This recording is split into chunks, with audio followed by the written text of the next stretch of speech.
इंद्री में मिला, उसको फिर हमने शामिल जांच किया और पूछताछ शुरू की। पूछताछ के आधार पर उसकी प्रथम दृष्टया कोई भूमिका नहीं पाई गई। उसके बाद में हमने गांव में ही ग्रामवासियों के सहयोग से एक सर्च अभियान चलाया था। रात के दौरान उस सर्च अभियान में मैं स्वयं भी वहां पर गया था। हमारी आज जिला पुलिस वहां पर मौजूद थी और हमने अलग अलग टीमें का गठन किया था। उसके बाद में लगभग 5:30 बजे के आसपास एक महिला ने आवाज़ दी कि कोई ऊपर उसके टीन के ऊपर कुछ फेंक के गया है। वहाँ पर गांव वाले और पुलिस वहाँ पर पहुँची तो जो बच्चा जो कि गायब था वो वहाँ पर पाया गया। बच्चे को हॉस्पिटल लाया गया जो कि डेड डिक्लेयर हो रखा था ऑलरेडी। उसके बाद में पोस्टमार्टम कंडक्ट करवाया गया। हमने मेडिकल बोर्ड से पोस्टमार्टम करवाया और साथ ही वीडियोग्राफी भी करवाई गई। जो पोस्टमार्टम रिपोर्ट हमें हासिल हुई उसके अनुसार जो बच्चे की मृत्यु है वो जो इंजरी का टाइम है उससे लेकर के पोस्टमार्टम के बीच में लगभग 24 घंटे का गैप था। अराउंड 24 आवर्स के अराउंड मृत्यु का समय दिया गया था। कुछ लोगों ने एक झूठी खबर भी फैलाई थी कि लगभग 8 घंटे के आसपास मृत्यु हुई है। वो बिल्कुल निराधार और असत्य है। जो मृत्यु का जो समय है वो लगभग 24 घंटे के आसपास का है। जो पोस्टमार्टम रिपोर्ट है उसमें जो इंजरी है वो केवल एक इंजरी दी हुई है और साथ ही जो मृत्यु का कारण है वो स्ट्रेंगुलेशन यानी गला घोट करके हत्या की गई है। उसके बाद में जिस महिला ने उस डेड बॉडी को वहाँ पर आवाज़ सुनते हुए देखा था और जिस एक स्वर्ण दे नाम महिला के बारे में उसने कहा था वो उस समय छत से नीचे उतर रही थी, उसको भी और वहाँ पर उनकी जो बहू थी धनवंती उनको भी हमने शामिल जाँच किया था। उसके बाद में सुबह वाला जो एपिसोड था जो डेड बॉडी छत से उठा करके पास में टीन शेड पे फेंकने का, उसमें उनकी भूमिका हमें लग रही थी, लेकिन जो बच्चे की जो हत्या है उसमें कोई उनकी स्पष्ट भूमिका सामने नहीं आ पा रही थी। इसके बाद में हमने जो बच्चा लास्ट बार जिसके पास में देखा गया था, अंजलि नाम की जो औरत है उसके पास में देखा गया था, उससे हमने पूछताछ शुरू की। काफ़ी गहनता से पूछताछ की गई। उसके बयानों में काफ़ी विरोधाभास पाया गया। इससे हमारी उस पर उसके घटना में शामिल होने की आशंका और बढ़ गई थी। काफ़ी गहनता से पूछताछ के बाद में उसने अपनी भूमिका इस घटनाक्रम में स्वीकार की थी और साथ ही हम उसके बाद में जो उसने बताया था उसके आधार पे मौके पे लेके गए और काफ़ी जो मामले से रिलेटेड और रिलायबल एविडेंस वहाँ से हमें बरामद हुए। जो अंजलि नाम की जो आरोपी है उसने ये स्वीकार किया था कि बच्चा उसके पास में सुबह के समय आया था और वो वहाँ पर गेम खेल रहा था। उस समय उसकी जो बहन है वो भी आई थी, लेकिन वो बाद में वापस चली गई थी। तत्पश्चात वो CID नाम का एक सीरियल वहाँ पर देख रही थी, उसमें किसी की एक हत्या का एक सीरियल उसमें चल रहा था। साथ ही पास में एक चार्जर की केबल भी वहाँ पर पड़ी हुई थी। जो अंजलि आरोपी ने यह भी बताया कि पहले उसने खुद ने सुसाइड का अटेम्प्ट किया। मैं यहाँ पर आपको यह भी बताना चाहूँगा कि हमने उसकी पूरी मेडिकल हिस्ट्री है अलग अलग हॉस्पिटल से वो भी कलेक्ट करी है, जिसमें उसमें सुसाइडल टेंडेंसीज दिखाई गई है और पहले भी अटेम्प्ट कर चुकी है, जिसका मेडिकल रिकॉर्ड और हमारे पास में दस्तावेजी साक्ष्य भी उपलब्ध है। उसके बाद में उसने बच्चे में पहले एक बार केवल से गला घोटने का अटेम्प्ट किया, लेकिन उसके बाद में रुक गई। फिर उसके बाद में उसको ये लगा कि बच्चा हो सकता है घर जाकर के शिकायत कर दे कि उसके साथ में उसने ऐसे किया है। उसके बाद में उस बच्चे का उसने केबल से गला घोट दिया। अभी तक की जांच से कोई पुराने उसकी रंजिश या किसी और अदर पर्पज से कोई हत्या करने की बात सामने नहीं आई है। उसके बाद में हमने मौके से उसकी निशानदेही पे जो बच्चे की जो चप्पलें थी वो भी रिकवर करवाई थी और प्राइवेट 2 विटनेसेस भी हमने साथ में रखे थे। साथ ही बच्चे को जहां मार के रखा गया था जो बेड के नीचे, वहां से भी हमने एक वुडन पीस है वो हमने FSL में भेजा है। FSL की जो सीरोलॉजी की रिपोर्ट प्राप्त हुई है उसके अनुसार जो वहां पर निशान मिले हैं वो ब्लड के स्टेन्स हैं और ह्यूमन ओरिजिन का ब्लड है। साथ ही हमने जो बैग जिसमें उस लड़के को डाल के रखा गया था और बाद में अंजलि ने छत पे लेके गई थी वो बैग भी रिकवर किया है। उसमें भी जो सीरोलॉजी की रिपोर्ट है उसके अनुसार ट्रेस से जो ब्लड मिले हैं। साथ ही हमने एक चादर भी बरामद की है और जो केबल है वो भी हमने इस मामले में बरामद की है। जो 3 आरोपी हैं अंजलि और इसके अलावा जो 2 और आरोपी है धनवंती और स्वर्ण दे, तीनों को हम अरेस्ट कर चुके हैं। अंजलि का हमने कुल मिलाकर के 5 दिन का पुलिस रिमांड हासिल किया था और धनवंती और स्वर्ण दे का 1-1 दिन का पुलिस रिमांड हासिल किया था। तीनों को बाद में माननीय न्यायालय में पेश किया गया है और तीनों को ही जुडिशियल कस्टडी में भेज दिया गया है। मर्डर का कारण पता चला सर? मर्डर का कारण क्या था सर? लोग रीजन पूछ रहे हैं, भी रीजन क्या रहा, रीजन निकल के नहीं आ रहा। लोग सिर्फ इसी बात पर ही वो कहते हैं कि कारण बताया जाए। कारण देखिए, जैसा कि मैंने आपको बताया जब हमने इसको अरेस्ट किया था तब हमने काफ़ी सारे इनके डॉक्यूमेंट्स घर से रिकवर किए थे, जिसमें इसका काफ़ी अलग अलग हॉस्पिटल से इलाज चला हुआ था। इसके बाद में हमने उन हॉस्पिटल से भी उसको रिकन्फर्म वापस किया है, वहाँ से भी हमने उन डिटेल में रिपोर्ट ली है। साथ ही हमने कल्पना चावला हॉस्पिटल में एक मेडिकल बोर्ड भी गठित करवाया था। उसके अनुसार भी रिपोर्ट में भी ये सामने आया कि इसको कुछ साइकोलॉजिकल इश्यूज इस लेडी को थे, कुछ सुसाइडल टेंडेंसी भी थी और फिट्स ऑफ एंगर, मतलब बार बार कभी ऑल ऑफ सडन गुस्सा आना, इस प्रकार की भी इसमें वो पाई गई थी। हमने एक डिटेल्ड रिपोर्ट के लिए बोर्ड को लिखा है, लेकिन बोर्ड ने कहा है कि हमें कुछ ऑब्जर्वेशंस में रखना पड़ेगा और उसके बाद में हम इसको डिटेल में रिपोर्ट देंगे। तो अभी तक जो इश्यू सामने आया है, जो कुल मिलाकर के जो बात सामने आई है वो यही है कि जो पुराना इसका मेडिकल ट्रीटमेंट का इतिहास रहा है उसके हिसाब से, और जो बार बार कभी कभार गुस्सा जो आने की शिकायतें जो उसमें रहती है, और साथ ही में ही जो साइकोलॉजिकल इश्यूज है उसकी वजह से उसने ऐसा किया है। सर, किसी बोर्ड से भी जांच करवाई गई है? जो परिवार के लोग हैं सर, परिवार के लोगों ने ये दावा किया था कि तांत्रिक विद्या से रिलेटेड मामला है, बच्चे का लिंग कटा हुआ है, उसको हथौड़ों से मारा गया, दांत गिरे हुए हैं, हाथ में बाल हैं। क्या पोस्टमार्टम रिपोर्ट में भी परिवार के लोग मौजूद थे? इस तरह की बातें सामने क्यों आई जिसकी वजह से मीडिया में भी ये सब कुछ चला? देखिए, कुछ जो ये खबरें थी ये बिल्कुल गलत फैलाई गई, बिल्कुल ही असत्य है और निराधार है। जो पोस्टमार्टम है वो मेडिकल बोर्ड ने किया है, और साथ ही वीडियोग्राफी भी कराई गई है, जिसकी सीडी आज भी हमारे पास में पुलिस टीम के पास में उपलब्ध है। यदि घर वालों को कोई शंका हो तो वो भी उसको शंका का निवारण कर सकते हैं। बाकी जो इंजरीज का जो जिक्र किया गया प्राइवेट पार्ट्स पे या हथौड़ा मार करके चोट पहुंचाने का, यह बिल्कुल बेबुनियाद है, बिल्कुल गलत है। ऐसी कोई चोट नहीं की जांच परिवार कर रहा है? कोई चोट नहीं थी? ऐसी कोई भी चोट नहीं है। थोड़ी सिर के आसपास में थोड़ी सी स्वेलिंग है, वो भी एक्सटर्नल इंजरी, उसमें भी एक्सटर्नल इंजरी नहीं है। और साथ ही केवल एक जो लिगेचर मार्क होता है, जो गला घोटा गया, उसके जो मार्क्स हैं वो हैं। और जो केबल हमने रिकवर करी है, डॉक्टर से हमने ओपिनियन भी ली है, डॉक्टर ने भी अपनी ओपिनियन ये दी है कि जो केबल आपने पुलिस ने जो रिकवर करके डॉक्टर को दिखाई है, उससे उस इंजरी के आने की पूरी संभावना है। सर, जो ब्लड था, जो बच्चे का जो ब्लड जैसे कान से निकला है, आंख से निकला है, नाक से निकला है, सर इस बारे में लोग जानना चाहते हैं कि जब बच्चे का गला घोट दिया तो फिर ये ब्लड क्यों निकला? सर देखिए, ये आप अगर किसी भी मेडिकल जो भी विशेषज्ञ है, आप इससे ये चीजें पूछोगे तो बिल्कुल वो क्लियर कर देंगे। स्ट्रेंगुलेशन में इस प्रकार के लक्षण होते हैं। सर, सीबीआई की परिवार जांच मांग कर रहा है, सीबीआई की जांच की मांग कर रहा है परिवार, सर उसके बारे में क्या कहना चाहते हैं? देखिए, मैं इतना कहना चाहूंगा कि जब तक जांच जिला पुलिस करनाल के पास में है, तब तक हम ये इंश्योर करेंगे कि जांच बिल्कुल निष्पक्ष हो, तथ्यों पे आधारित हो और विश्वसनीय और वैज्ञानिक साक्ष्य पेंडिंग थी, वो रिपोर्ट्स आ चुकी हैं सर, जो कल आनी पेंडिंग। देखिए, सीरोलॉजी और कुछ और रिपोर्ट हमारे पास में आ गई है, टॉक्सिकोलॉजी की भी रिपोर्ट आ गई है, डीएनए एग्जामिनेशन की जो रिपोर्ट है वो लगभग हमें उम्मीद है कि साइकोलॉजिकल बोर्ड ने क्या कहा है, वो साइको है, उसे इलाज की जरूरत है। देखिए, उनको हमने पुराना ट्रीटमेंट रिपोर्ट दिखाया था, लेकिन उन्होंने कहा कि इस डिटेल्ड रिपोर्ट देने के लिए हमें कुछ दिन के लिए ऑब्जर्वेशंस में रखना होता है, उसके बाद में हम अपनी रिपोर्ट देंगे। लेकिन हम पूरी बात जवाब देंगे, लेकिन हम ये चाहते हैं कि इसमें एक डिटेल्ड हम रिपोर्ट जरूर प्राप्त करेंगे, ताकि आरोपी को किसी भी प्रकार का इस प्रकार का लाभ ना मिले। तो दादी का क्या रोल रहा पूरा? देखिए, जो धनवंती और जो स्वर्णदेव को हमने अरेस्ट किया है, वो जो सुबह का घटनाक्रम था, जब उन्होंने डेड बॉडी वहां पर देखी तो उनकी ये जिम्मेदारी बनती थी कि तुरंत पुलिस को इत्तला करें। इसके बावजूद भी उन्होंने किसी और की छत पे रख देते हैं ताकि डाउट उन पे जाएगा, बॉडी को उठा करके वहां से वहां फेंक दिया। बॉडी को छत पे कितने बजे रखा गया? बॉडी का जो छत पे रखने का जो टाइम है वो लगभग जो एग्जैक्ट अभी 3:30 के लगभग बाद में रखा गया है। 3:30।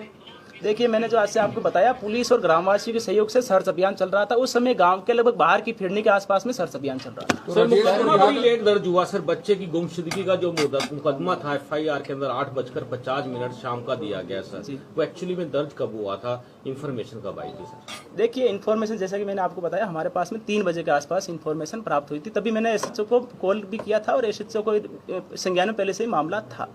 वहां पर टीम मौके पर गई थी, वो तुरंत बाबा पे आशंका जाहिर की और तुरंत टीम बाबा को लेने के लिए निकल गई थी। उसके बाद में घर वालों से कांटेक्ट किया गया कि आप साथ में थाने में भी आ जाओ, ताकि आप रिपोर्ट भी दर्ज कर सके, फॉर्मल औपचारिक रूप से मुकदमा भी दर्ज हो सके। तो जैसे ही हमारे पास में रिटर्न में कंप्लेंट आई, उसी समय मुकदमा अंजलि के पति ने ये बात बोली है कि अंजलि ने ये बात बताई है कि वो उसका भी मर्डर करना चाहती थी, लेकिन उसके ऊपर उसका बस नहीं चलना था। जो हमने इंटरव्यू किया उसमें ये बात थी। तो इससे कहीं ना कहीं लगता है कि जो अंजलि उसका मानसिक संतुलन इस तरह का था, मार वो किसी को भी सकती थी। सर, देखिए, ये बात जरूर हमारी पूछताछ में भी सामने आई थी, लेकिन जिस प्रकार से मारने के बाद में भी जो इसके द्वारा प्लानिंग की गई, बैग को जो बच्चे को छिपा कर रखना, फिर बैग में डाल देना, फिर रात के टाइम जब कोई गली में दिख नहीं रहा उस समय उसके दूसरे की छत पे रख आना, तो ये सारे इश्यूज हैं जिसका हम डिटेल्ड में असेसमेंट करवाएंगे और हम चाहेंगे कि आरोपी को इसका किसी भी प्रकार से लाभ ना। सर, वो जेल में सुसाइड ना करे, क्योंकि उसने भी पहले कई बार सुसाइड किया है, तो उस तरीके से आप लोग कितनी सुरक्षा में रखेंगे? देखिए, मैं आज जेल सुपरिटेंडेंट से भी उनको भी अवगत करवा रहा हूं कि इस संबंध में इस जो आरोपी है इस पे विशेष निगरानी रखी जाए। सर, राजेश और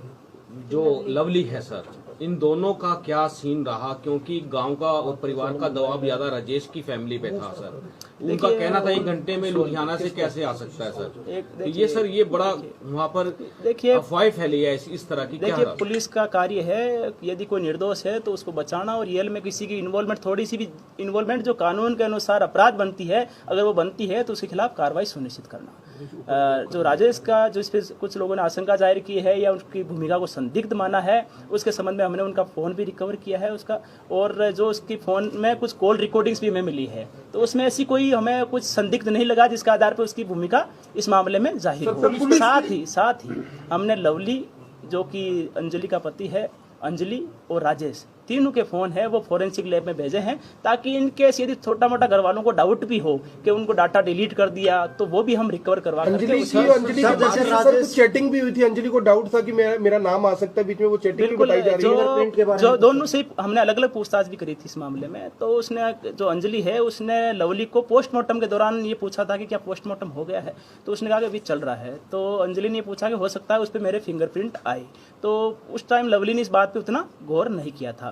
लेकिन जो चैटिंग है वो डिलीट हो रखी है, जो पूछताछ के दौरान सामने आया है। तो दोनों तरफ से डिलीट है सर? दोनों तरफ से डिलीट है। तो हमने दोनों के ही फोन जो है वो साइबर फॉरेंसिक लैब में डाटा, जो डिलीटेड डाटा है, उसको रिकवर करने के लिए भेजा। सर, सामाजिक तानाबाना टूट गया सर, जो है वो पकड़ा जाना चाहिए, लेकिन क्यों आखिरकार माहौल बिगड़ा? क्यों आखिरकार पुलिस पर ही आरोप लगते रहे कि पुलिस से संतुष्ट नहीं है? ऐसा क्यों हुआ?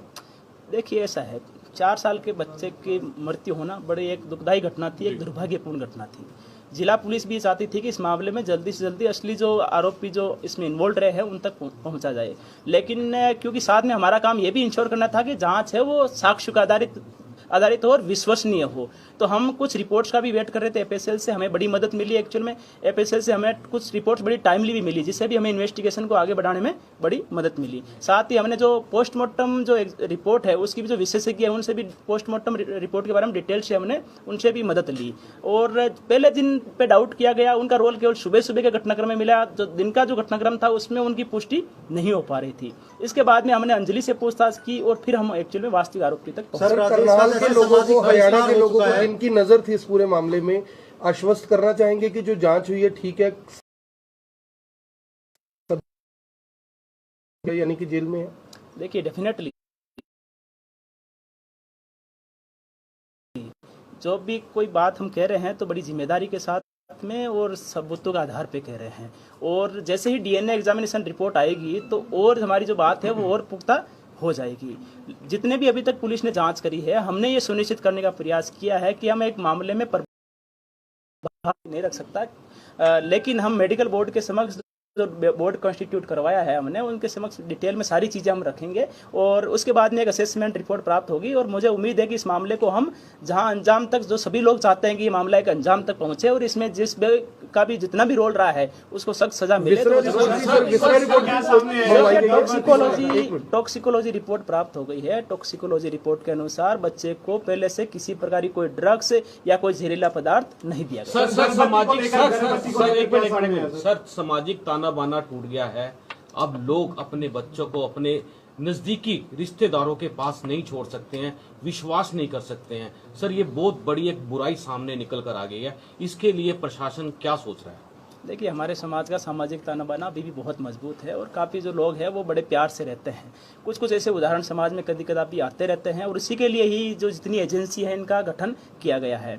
हमें ये सुनिश्चित करना चाहिए कि यदि किसी प्रकार का कोई उदाहरण ऐसा हमारे सामने आए तो उसमें सारे समाज के लोग आपस में मिलकर के उस व्यक्ति को जो सख्त सजा मिलनी चाहिए वो जरूर मिले। आखिरी सवाल है कि बहिष्कार हुआ था राजेश के परिवार का, लवली का जो परिवार है अब उसका भी होगा, उनकी सुरक्षा को कैसे सुनिश्चित किया जाएगा? क्योंकि आपने तो खुलासा कर दिया, लेकिन अभी भी जो गांव के लोग हैं वो कहीं ना कहीं उसी परिवार के ऊपर उंगली उठा रहे हैं। उनकी सुरक्षा को लेकर सर क्या कुछ किया जाएगा? वो भी एक इम्पोर्टेंट फैक्टर है सर, इसी में परिवार भी आरोप लगा रहा है कि राजेश के परिवार को बचाने का प्रयास किया जा रहा है। सर, परिवार के लोग, देखिए,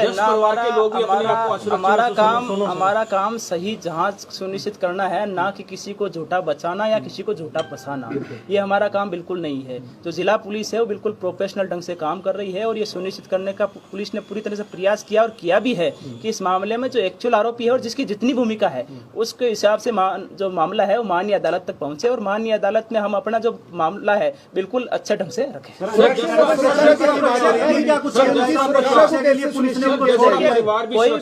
कोई भी पक्ष हो, खासतौर पर पीड़ित पक्ष और कोई भी पक्ष हो, सबकी सुरक्षा सुनिश्चित करना है जिला पुलिस का वैधानिक दायित्व। एनालिसिस करेंगे सर उसका भी? बिल्कुल, हम जो भी यदि हमें कहीं पर भी लगता है थ्रेट असेसमेंट रिपोर्ट के आधार पर कि किसी भी व्यक्ति को खतरा है, चाहे वो पीड़ित पक्ष हो, तो हम ये सुनिश्चित करेंगे कि सबकी सुरक्षा सुनिश्चित ऐसे लोगों से क्या अपील करेंगे जो आक्रोशित थे और रोड जाम करना जा रहे थे? इस मामले में शुरू से ही परिवारजन भी और आसपास के जो भी लोग हैं और जो समाज के मोजीज लोग भी हैं वो लगातार मेरे से मिलते रहे। मैंने उनको हर बार उनको ये बताने का प्रयास किया है, क्योंकि इन्वेस्टिगेशन 5 तारीख के आसपास में प्रारंभिक चरण में थी। मैंने कहा कि मैं सारा मामला आपको कंक्लूजन तक तब लेके जाएंगे जब आप हमें कुछ समय दोगे। किसी भी मामले में जल्दबाजी करना भी ठीक नहीं रहता, क्योंकि FSL रिपोर्ट्स भी प्राप्त होने बकाया है।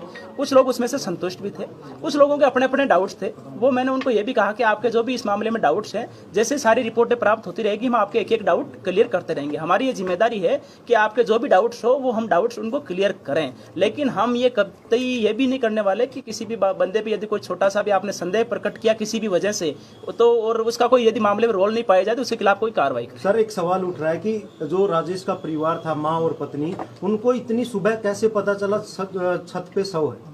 देखिए, इस मामले में जो बात सामने आई थी कि जो अंजलि है वो धनवंती के पास में गई थी और धनवंती ने जब पूछा कि क्या चल रहा है तो उसने ये कहा कि आसपास की जो है वो तो सर्च अभियान पूरा हो चुका है, अब अपने कुछ घर हैं यहाँ के घर वो बाकी रह गए हैं, तो तुम भी अपना आसपास में चेक कर लो। इसी का आधार पे धनवंती है वो ऊपर गई थी। जब ऊपर उसने बच्चा देखा तो उसने वापस आकर के अपनी सास जो कि बैठक से आ रही थी उसको बताया कि अपने जो बच्चा जिसको ढूंढ रहे हैं वो तो अपनी छत पे पड़ा है। उसके बाद में उसकी सास ने कहा कि इस हिसाब से तो हम फंस जाएंगे या लोग हम पे डाउट करेंगे, तो उसने वो अपनी बहू को लेके गई, दोनों ने वहां से बच्चा उठाया और उसके बाद में उसकी सास ने थोड़ा सा आगे ले जाकर के टीम पे। ये बात सच है कि जो बेड है, बेड का टुकड़ा एक लैब में भेजा गया जांच के लिए, उसमें खून के स्पॉट मिले हैं और वो एक पुख्ता प्रमाण है इस पूरे मामले में। इस मामले में वैसे हमारे पास में काफी सारे रिलायबल और साइंटिफिक एविडेंस है और इसमें जो वुडन पीस जहाँ पर ब्लड स्टेन मिले हैं वो उसी FSL रिपोर्ट है उससे भी पुष्टि हो चुकी है कि वो जो ब्लड स्टेन मिले हैं वो ह्यूमन ओरिजिन के हैं और ब्लड हैं।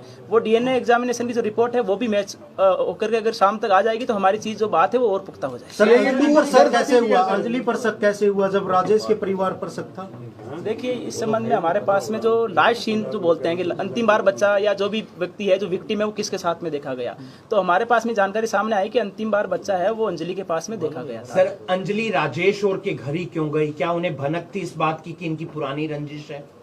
देखिए, ऐसी भी कुछ बातें सामने आई है, वो भी अभी पुष्टि, सारी चीजें हम पुष्टि कर लेंगे, लेकिन अंजलि और धनवंती जो है वो आपस में एक दूसरे घर पे वैसे आती जाती रहती थी।